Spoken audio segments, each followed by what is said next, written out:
भाइयों और बहनों, आशा करता हूँ आप अपने परिवार सहित अपने घरों में सुरक्षित और अच्छी तरह से होंगे। जबकि लॉकडाउन चल रहा है, आप लोगों के घरों में दूसरी तरह की परेशानियाँ हो रही होंगी, लेकिन मैं आप सभी लोगों से उम्मीद रखता हूँ कि सामंजस्य बिठा करके बच्चों के साथ, बड़ों के साथ, बुजुर्गों के साथ आप लोग अपने समय का अच्छी तरह निर्वाह कर रहे होंगे। आइए अब आज एक नई घटना के बारे में बात करते हैं जो चर्चा का विषय बनी हुई है। जैसा कि आप सभी लोगों को मालूम ही होगा, पालघर की घटना के बारे में। पालघर की घटना में दो साधु और उनके ड्राइवर को पीट कर मार दिया जाता है। जो घटना प्रकाश में आ रही है, न्यूज़ चैनल्स पर दिखाया जा रहा है, उसके अनुसार मुंबई के कांदिवली से कार द्वारा दो साधु अपने ड्राइवर के साथ अपने मित्र के अंतिम संस्कार के लिए निकलते हैं। वे नासिक की तरफ जा रहे हैं। इसमें से एक 35 साल के सुशील गिरी महाराज और एक 70 साल के मिस्टर चिकने महाराज और उनका ड्राइवर नीतीश, ये तीनों लोग जब पालघर के पास पहुंचते हैं, एग्जैक्टली तो नहीं मालूम है, लेकिन ऐसा बताया जा रहा है कि भीड़ या कुछ लोग उनकी कार को रोकते हैं, पत्थर मारते हैं, गाड़ी से उतार लेते हैं। कोई एक सरकारी आवास में जो नज़दीकी है वहाँ जाके शरण भी लेते हैं। वहाँ से फ़ोन भी करते हैं पुलिस को। पुलिस के कुछ लोग आते भी हैं, लेकिन फिर भी भीड़ इकट्ठी होती चली जाती है।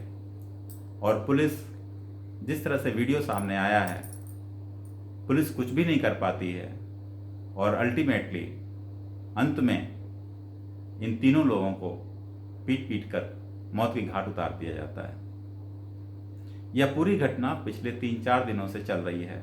यह घटना 16 की रात 10 बजे हुई है और आज 21 तारीख हो चुका है।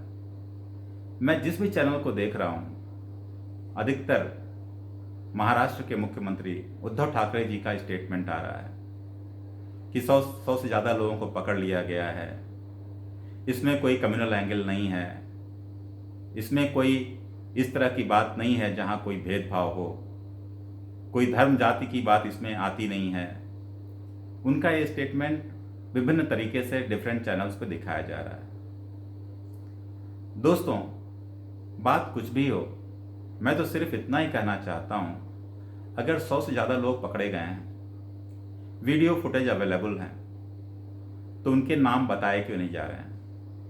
अगर 100 से ज़्यादा लोग पकड़े गए हैं, ये भी बताया जा रहा है कि उसमें 9 नाबालिग हैं, तो इतना सब होने के बावजूद भी हम नाम क्यों नहीं बता पा रहे हैं?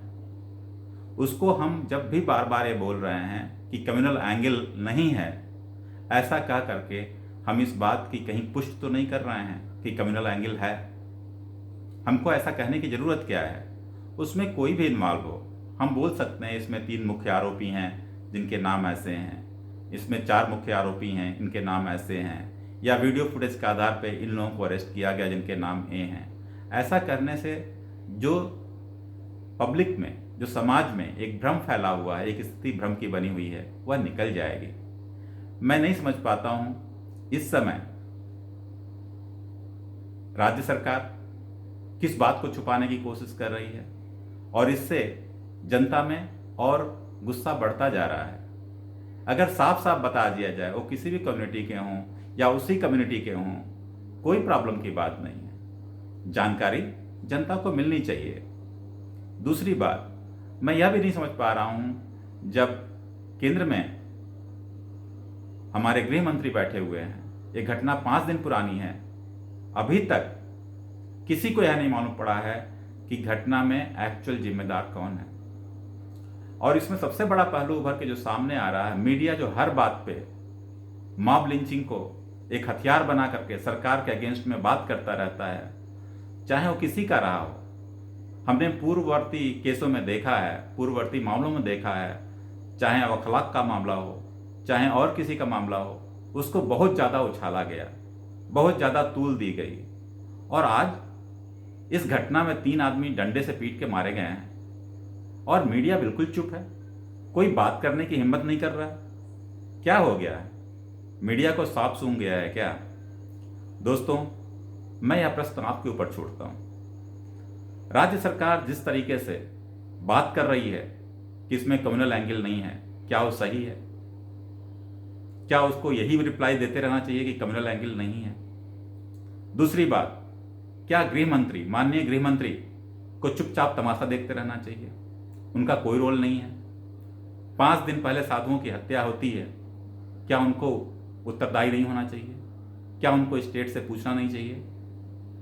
तीसरी बात, ये पत्रकार जो छोटी छोटी बात पर हर चीज का बवाल बनाते हैं, जो छोटी छोटी चीजों को लेकर, घटनाओं को लेकर के दिन भर अपने चैनल चलाते हैं, इनको क्या हो गया है? इनको क्या परेशानी है? क्यों नहीं इस घटना में अभी तक नाम उजागर नहीं कर पा रहे हैं? क्या सभी चैनल इसी तरह से हो गए हैं जो अपनी बात को कहने में परेशानी महसूस कर रहे हैं? अगर ऐसी बात है तो इनको पत्रकारिता करनी ही नहीं चाहिए, या सेलेक्टिव पत्रकारिता करते हों जहां इनके कुछ स्वार्थ जुड़े रहते हैं। दोस्तों, ये सभी प्रश्न मैं आपके ऊपर छोड़ देता हूं। यह एक बहुत विचारणीय विषय है।